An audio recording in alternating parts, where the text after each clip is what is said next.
Pendiami ke channel Banwan Rak Kubor Baman Lakas ni. Ka United States ha kas ngining kong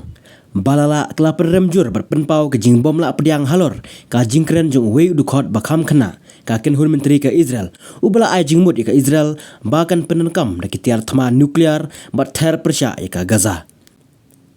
ngi yai beteng da ka jinget balalong kapadon kam nakam ta baro kiliang ke bayadan benta hakani ka jingekan at bakin kiar ban permi yaki kentin berten ong unong aktin sembut jong ka state department u vidan petal hak jingelang bat kilar pathai kubor kane kalawan longru hadin baga Gaza kadang yai beteng ban ngat hak jingsha terbom kabating hak Israel ong kalar pathai kubor ka Palestine katba ketenat telekom ka Palestine kala ong babaro kilat ajing petip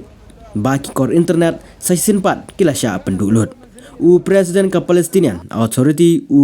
Mahmoud Abbas ula penyeso ringkat kiri ka pertai ban khot na kabenta ban penjari mardor ya ka jing sange yasiat ha ka jingelang bat sekretari state ka US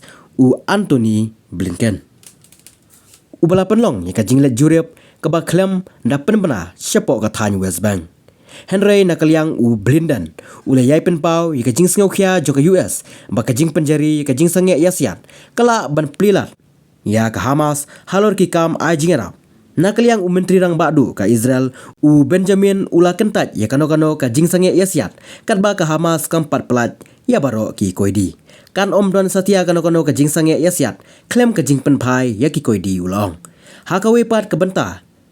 kala shimpor hadu sausin kenti eka Zuzan Bezezo hasua bakan yo bandrung lingba kijaka kapot napo Rafa crossing ba perkerat na Gaza syapo Egypt namar ke jing terbom ba klem sange jong ke Israel syapo Gaza Strip